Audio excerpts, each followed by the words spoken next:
Hello YouTube, welcome back to my channel. My name is Neo. In this video we are doing something a little bit different. I will be showing you how I remove an acrylic set.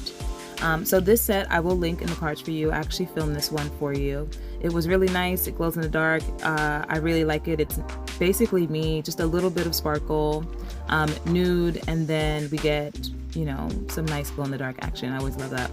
But I am going in with my cuticle nippers. Actually, these are my bling nippers. They are cuticle nippers, but I don't use them on skin because they are very blunt at this point. I use these nippers with the purpose to remove bling, and as you can see, I'm having a hard time getting these items off.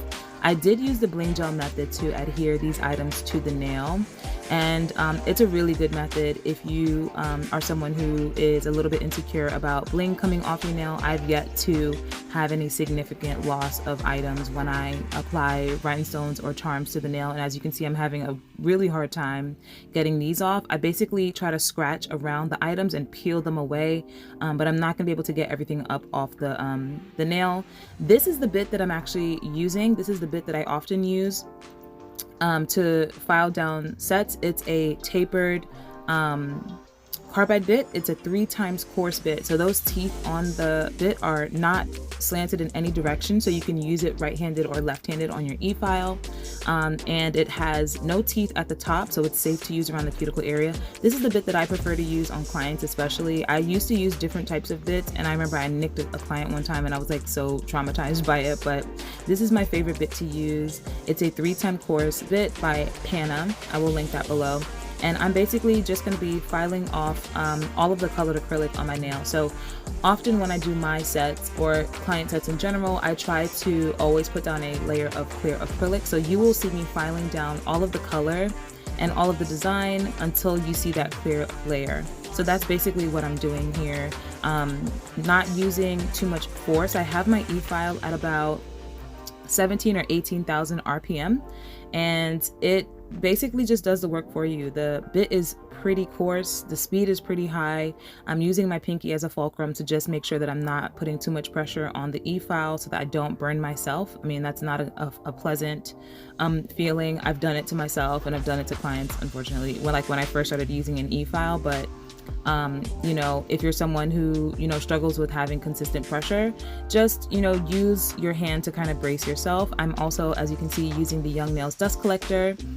This is basically what it looks like when I'm removing sets for clients. You're gonna see a significant amount of dust collection product on the e-file. I said the e-file, the dust collector, and I'm moving my hand around in different areas to show you that pretty much the suction comes from the middle of the dust collector. It's a pretty large fan underneath. Maybe I'll show you in another video in the future. So like with the McCart dust collector, there were 2 fans on either side of the square, but in this Young Nails one, there's just a giant large fan in the middle. So no matter where you place your hand, the dust does settle towards the middle of the collector. I really like it. It's sleek and it's low profile. I say it all the time, but I do think that the dust suction could be a little bit higher, but it gets the job done, and I really have been enjoying it since getting it. So I am using my bit to basically shave off all of that color of this sugar and cream set that I did for myself, and as you can see around my cuticle area, there was a good amount of lifting. So what I do is take the cuticle area of that bit, and with an extra light hand, I will go in and try to flake off any of that lifted area. And how you can tell if an acrylic is lifted is that you can see white or like a light soft yellowy appearance to the acrylic. The acrylic that's on my actual nail plate is clear. You can see the actual color of my nail plate, but around the edges towards the cuticle, you can kind of see like a line of white. That's the area that's been lifted. So I'm just flaking it off. I'll run my e-file very lightly over it, and it just kind of flakes off the area of the lifting, but I'm not using pressure because you don't want to remove any of the product that isn't lifted. As you can see, I used my bit over the bling that did not come off. I don't have a problem with that. I have a few of these bits. It does, you know, grind down your bits a bit, but I mean, it's a 3 times coarse. A few rhinestones aren't going to kill it, and I don't use the same bit all the time. So yeah, I'm just going to be doing that for the rest of the fingers, filing down to that clear layer and flicking away any of the lifting. I do really enjoy this bit because it is a safety. That's something I cannot stress enough. Like, I use non-safety bits all the time, but when it comes to removing product like this at a high speed and I just gotta, get the product off, I do feel better using a safety bit. Especially, you see how close I'm getting to my cuticle area and my sidewalls. I feel completely in control. I know that I'm not gonna cut myself, and I can work to get rid of the product in a nice and efficient way.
So for these marble nails, they were basically clear with just like wisps of color for the marble. That's what I wanted. So here you just have to kind of keep your eye out, get the thickness down to where you know it should be, and just filing until all of those marbled colors are gone. They're fairly light, so it's not like having a bright blue that you can clearly see, but just taking your time and getting rid of any color, because we did lay that clear acrylic layer down below. So this might be hard to see, but I'm just looking for whenever I stop seeing any of the color. I think it was like white and like nude and like a soft pink that I had marbled on these two nails here. But yeah, this is basically what I'm doing for myself. Anytime I remove a set that I'm just going to keep the tips on, this is not a complete removal, it's just for a redesign. And this is what I do for clients when they come in. 90% of my clients come in and they want to redesign, they don't want to fill in. So this is what it looks like to remove.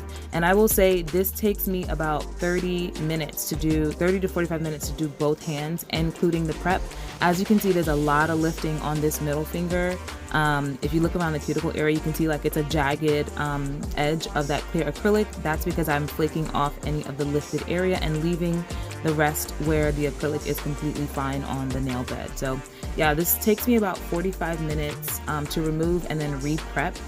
So that is something that I do have to factor into appointments with clients who want redesigns. That's something that you should take into consideration. When I first started, it did take me longer just because I was so nervous about filing down aggressively, but hopefully with time, I'll get even better. I see people say things like, oh, I can remove a design in 15 minutes. And I'd be like, how, Sway? How? Like how? Especially if it's like super long nails with rhinestones and like just how? Are you like doing it at like 35,000 RPM. Like, show me your ways. Like, I wish I could do this in 15 minutes, but for right now, it takes me about 30 to 45 minutes to remove and re-prep nails for a new application.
And this is basically what the nails look like. As you can see, we're back down to that clear layer, and you can see around the cuticles, especially like on my pointer and middle finger, where the lifting was, and I just flaked it away.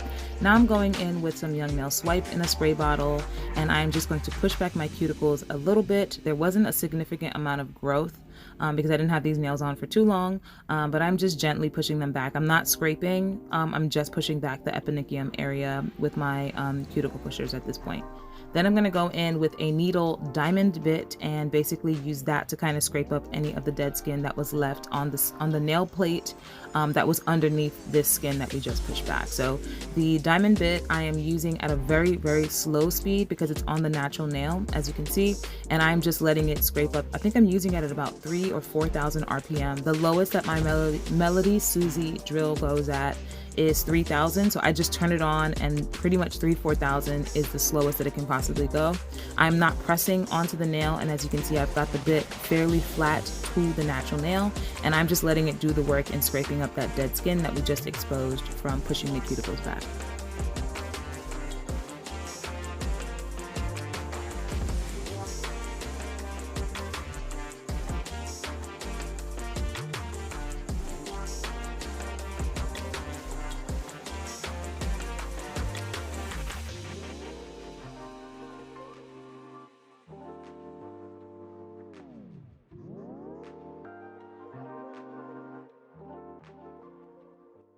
After that, I am just going to smooth out the surface of that exposed nail and kind of blend the edge of the acrylic that's left over after removing lifting. As you can see on this finger, I'm blending the edge of that acrylic so that it's smoother to the nail and removing the shine from the natural exposed nail with a fine sanding band. This I'm doing at the same speed as the diamond bit that I used previously. It's about 3 or 4, max 5,000 RPM. You don't want this to be high because this is on the natural nail. You don't want to cause rings of fire from too much pressure and speed. You just want to remove a thin dusty layer of nail just to expose some scuffed up nail, and you can see my watch, you know, of the nail so that we're ready for prep. That's pretty much all I do in terms of removal and prep for redesign. After this, I would go in with my primer and then just, you know, reapply like you see me do in every video. So I hope that helped. You'll be able to see that the tips are not as sharp as they were when I did the set. That's just because with natural wear and tear, I type a lot, I work a lot with my hands, so the shape of my nails do get warped a tiny bit, but I fixed that with reapplication. Hopefully this was helpful for you. If you like it, like, subscribe for more. Thank you for watching, and I'll see you in the next one. Bye.